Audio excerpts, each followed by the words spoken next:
Halo semuanya, selamat datang di segmen analisa. Babak baru dari kasus Vina dan juga Eki ini akan segera kita mulai karena bulan depan, tepatnya di tanggal 4 September 2024, adalah jadwal yang diberikan Pengadilan Negeri Cirebon untuk sidang perdana peninjauan kembali dari ke-6 terpidana kasus Vina dan juga Eki. Sementara untuk hari ini adalah ada sekitar puluhan ya dari kuasa hukum Sudirman yang berasal dari Pradi yang mendatangi Pengadilan Negeri Cirebon untuk mendaftarkan secara resmi bahwa Sudirman juga mengajukan PK.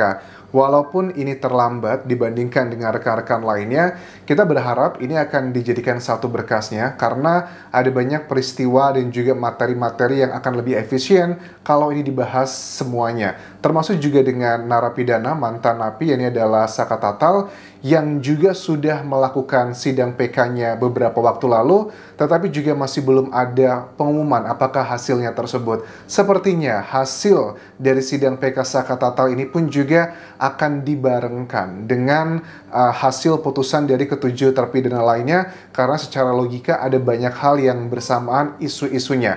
Kalau Saka Tatal menang, sudah kemungkinan besar dapat dipastikan yang lain pun juga akan menang. Begitupun juga sebaliknya. Makanya ini harusnya lebih efisien adalah semuanya jadi satu. Nah, ada keterangan juga yang kita akan dalami adalah terkait dengan Sudirman ini sendiri. Sudirman adalah sosok yang memang kalau di hari kejadian tanggal 27 Agustus 2016, dia ini kan apesnya kalau menurut orang-orang yang yakin dia tidak terlibat, karena dia waktu tanggal 31 Agustus adalah penangkapan. Beberapa hari sebelumnya adalah kejadian dari Vina dan Eki. Itu katanya dia lagi melewati area di depan SMP 11 itu. Gara-gara dia lewat itulah dia apes. Padahal ada banyak saksi yang mengatakan bahwa pada malam kejadian tanggal 27 Agustus, malam minggu tepatnya saat itu, Sudirman tuh lagi nganterin, ya lagi tempat kakaknya, kemudian sering juga nganterin kakaknya juga kalau lagi ngapel. Tapi terutama di malam hari itu,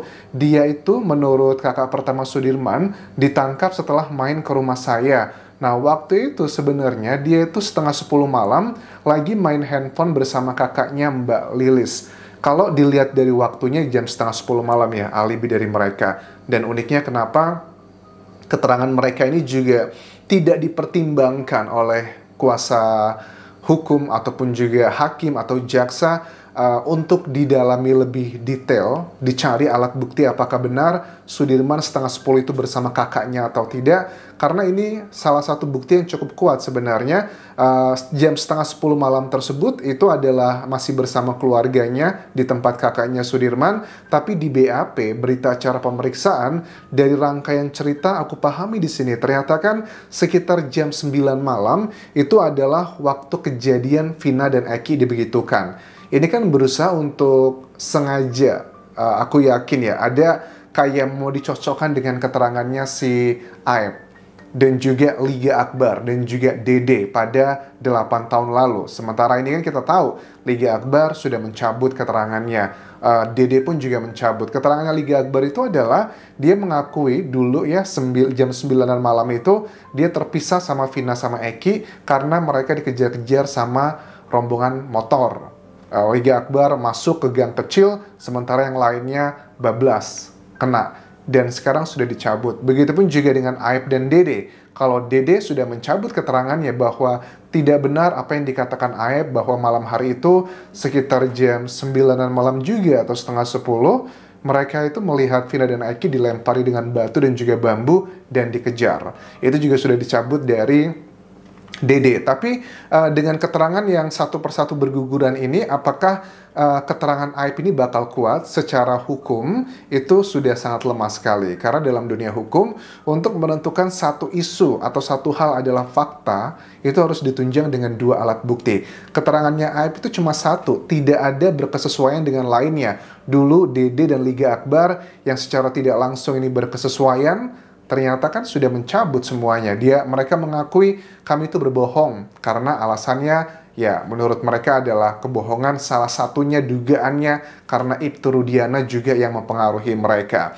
Nah, ada juga yang unik terkait dengan barang bukti. Apa itu? Ada dua barang bukti yang didapatkan dari Sudirman. Ini pertama adalah batu. batu untuk melempari Vina dan Eki. Yang kedua adalah botol ciu, botol minuman yang memabukkan tersebut. Uniknya adalah kejadian itu tanggal berapa itu? 27 Agustus, hari malam minggu. Sementara mereka ditangkap itu tanggal 31, 27, 28, 29, 30, 31.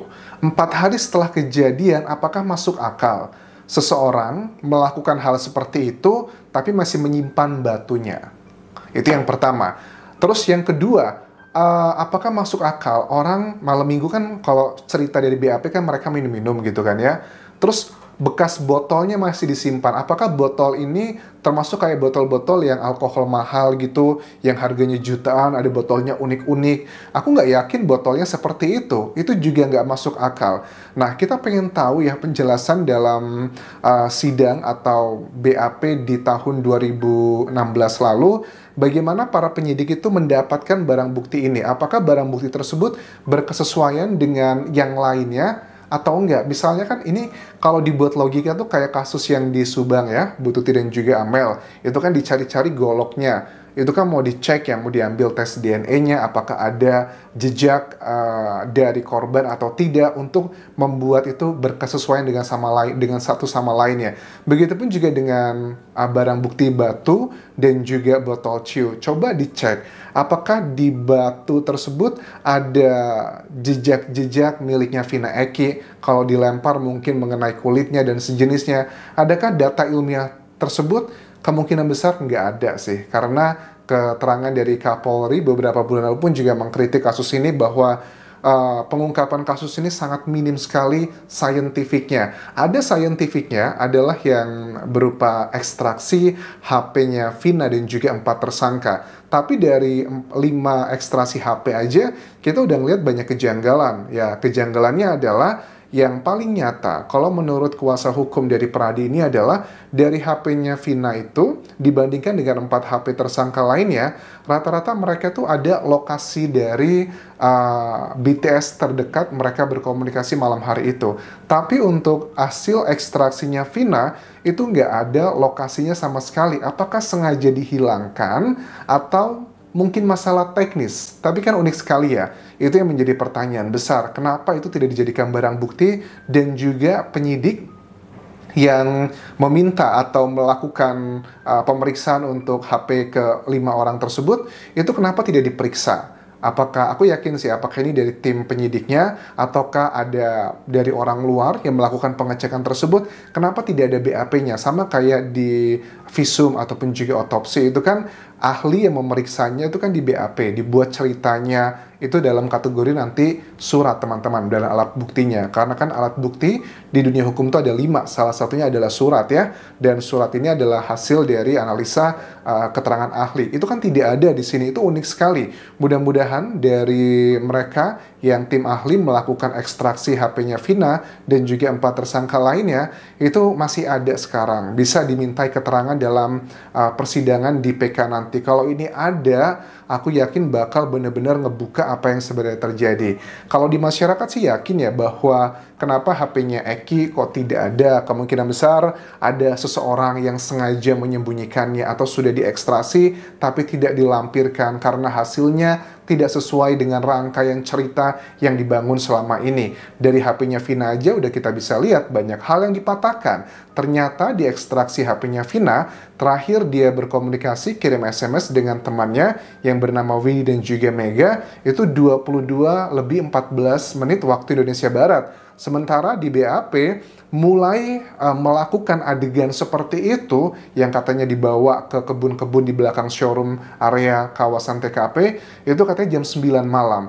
Jelas ini sudah sangat bertolak belakang. Nah, apalagi nanti kalau ada HP-nya Eki atau bahkan tersangka lainnya, Rivaldi mungkin, yang juga unik. Karena dalam kasus ini ada 8 orang terdakwa saat itu, ada 3 kategori ya. Kalau si Sudirman itu yang sebenarnya dia mengaku tidak ikut ya, kalau alibinya Sudirman itu tidak ikut di malam kejadian, dia bersama keluarganya, dia baru datang ke rumahnya Pak RT Pasren, di rumahnya Kavi sebelahnya, itu paginya nyusulin aja karena memang rumahnya dekat. sekitar setengah 7 pagi. Ada keterangan dari para terpidana yang mengatakan si Sudirman itu waktu kami bangun, Sudirman itu sudah ada di sana, tapi malamnya memang dia tidak bersama kami.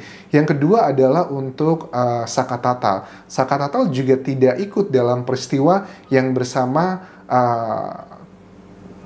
anaknya Pak Pasren ya, yang Kahfi tersebut tidak ada di situ. Alibinya bahwa Saka Tatal sedang bersama keluarganya juga, lagi ngisi bensin, dan bukan ngisi bensin tapi lagi berkumpul bersama keluarganya. Karena lagi ngisi bensin itu juga ada salah satu rangkaian cerita, intinya berbeda. Nah, Sudirman, Saka Tatal, dan juga Rivaldi itu mereka ceritanya berbeda alibinya dengan keenam terpidana lainnya itu.